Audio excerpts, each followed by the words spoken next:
President. Here's the one thing tonight. Where are the tough questions? Where are the tough questioners? I'll even settle for simple questions coming from simpletons like me. Like, Mr. President, can you name a single doctor that has ripped the kids' tonsils out or cut feet off of patients for cash? Just one. Name one. I know the White House watches. Oh, believe me, I know. I've got a full hour. Fax lines, phone lines. You know the number here at Fox. Call me up. Give me the name of the doctor. You got about 58 minutes. The media has no trouble running with false stories on George W. Bush's National Guard service, or that George Bush just hates black people so much he blew up the levees in New Orleans. But God forbid we find out the details on Obama's health plan. Don't forget about the doctors cutting feet off. How about just the details of the plan?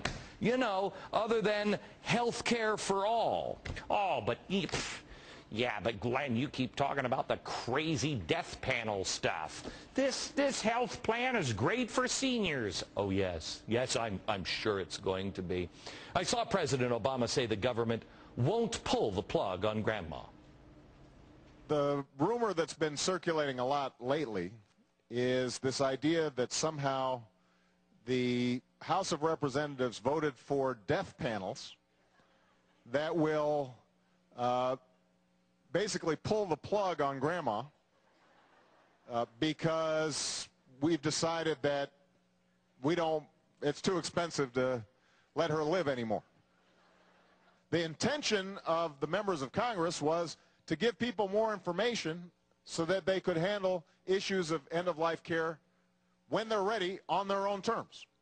It wasn't forcing anybody to do anything. Whatever. That is so comforting. It is so comforting. But will the media ask the president about his comments from way, way, way back? I mean, we're talking ancient history, back in April, when he said, quote, "You get into some very difficult moral issues when considering whether to give my grandmother or everybody else's aging parents or parents a hip replacement when they are terminally ill. The chronically ill and those toward the end of their life are accounting for potentially 80% of total health care." You know what, Mr. President? It is only a difficult moral issue for the government.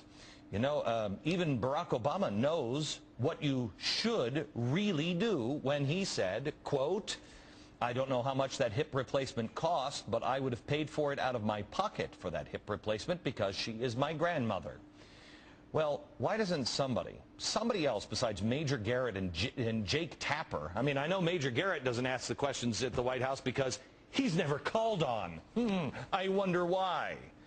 Why doesn't someone else besides those two call the president out on his blatant intellectual dishonesty?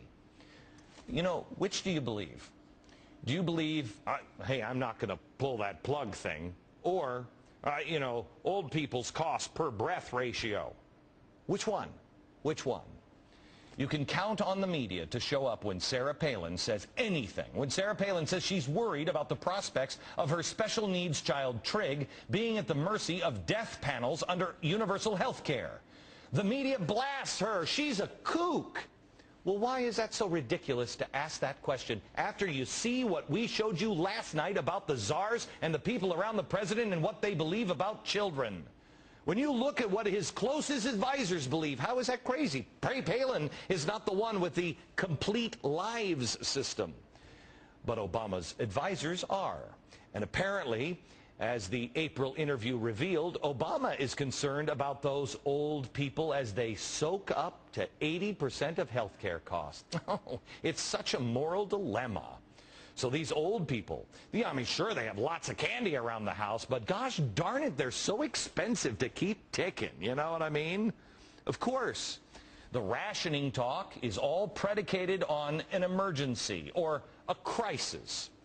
Yet, however, another question not being asked by the media is, are there any foreseeable emergencies or crises in our near future? No, the stimulus is passed. Haven't you seen? The economists all say it's over. We're past. The worst is behind us. Really? So we're not monetizing our debt or anything like that? No, of course not, because I'm sure the media would have reported on it if the government were creating new money to buy government debt. That is, unfortunately, what the Fed is doing. They're on its way, buying up over $500 billion in government debt. And that we're closing now in on our, what did Forbes.com call it today? Oh, I remember, our Zimbabwe moment. We could never suffer Zimbabwe's fate of hyperinflation and collapse. Oh, no. What was it that turned those Nazis into Nazis? Oh, I remember. They were the Weimar Republic, then debt, hyperinflation, and Nazis. Oh, I remember. But this is America. We're immune to crazy inflation or any kind of problems. Jimmy Carter, that never happens here.